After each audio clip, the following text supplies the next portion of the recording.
Hi, my name is Hiwot and I am a pharmacist. You'll find skincare science explanations here on this channel. If you're into things like that, you know what to do. You really need to script my intro. I find myself saying the same thing in so many different ways.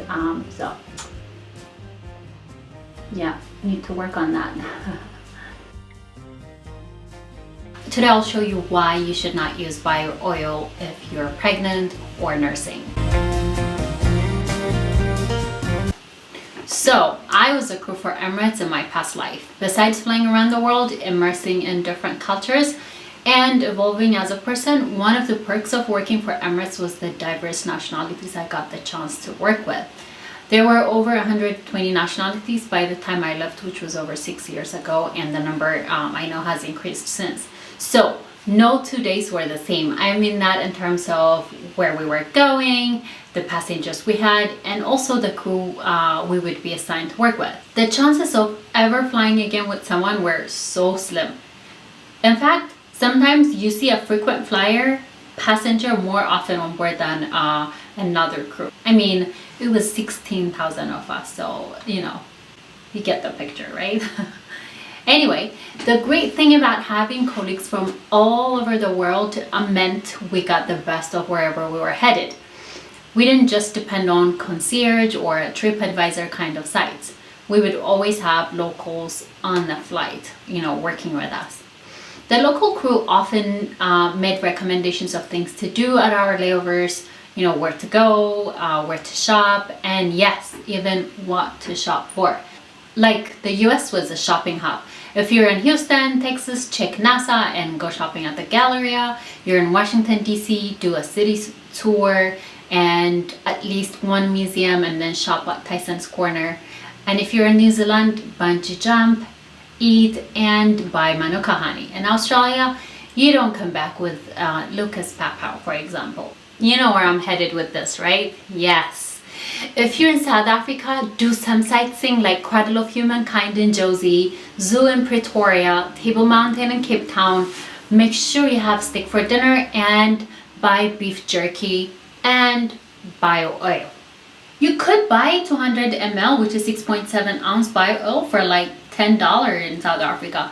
I moved to the US and that same size was like $30.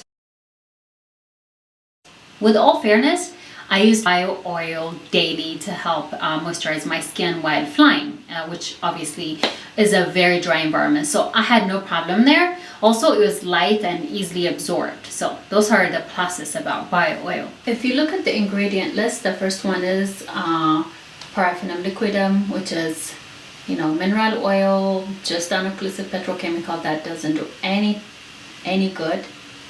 Second is a triester of glycerin, which is an okay humectant, so check. Next is cetyl ethyl hexanoate, which is a synthetic emollient, and supposedly they're patented PurCellin Oil. And then next we have vegetable oil, and I have no problem with this either. Now, retinol palmitate sitting as the fifth ingredient. As you may know, ingredients are listed randomly. They're listed according to increase in concentration. So you can be sure bio oil is mostly liquid paraffin than anything. As you may already know, retinoids are not recommended to be used during pregnancy and lactation. There are published case reports of birth defects, embryopathy in literatures associated with topical retinoid use. Much of the information about safety in pregnancy is collected from, you know, case studies and reports, animal studies, and outcome managements of pregnant women. Safety of cosmetic products such as retinoid derivatives has not been extensively studied. Somehow, bio oil markets their oil for pregnant women. Don't do it. I rate their website, which claims the amount that's in their formulation is less than 0.05%, which aligns with the EU Scientific Committee on Consumer Safety Suggestions. Now, I have two problems with that statement. First is, I don't think we should risk any retinoid products during pregnancy and lactation, period. Second, if the rest of the botanical ingredients listed there are less than 0.05%, why not just go ahead and use a mineral oil or, you know, or petrolatum or plain glycerin. Doesn't make any sense, you know? About 90% of pregnant women use medications while they are pregnant, including both over-the-counter and prescription medications. Some medication can pose a threat to the pregnant woman and fetus, with 10% of all birth defects directly linked to medications taken during pregnancy. You know, the health of the mother and especially of the fetus are very important things to consider while pregnant. That's why I don't think bio oil is worth the risk, especially because the concentration of, you know, the exotic botanical ingredients they tout about are negligible. I mean, if you're not even getting half of 1% lavender, I mean, there is some serious, glaring, misleading marketing here. I'd be very happy to hear your thoughts in the comment section. For the record, I have stopped using bio oil a few years ago because I developed contact dermatitis around my legs. I can't 100% confidently say it's from bio oil because I use many products at a given time, but I kept getting allergic reactions every time I used it. So, you know, our relationship is over.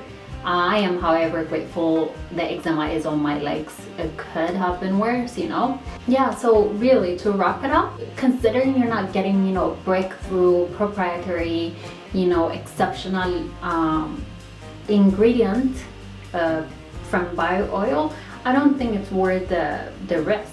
You can essentially moisturize, and, you know, if in your genes you are more likely to get stretch marks, you're gonna end up getting stretch marks anyway.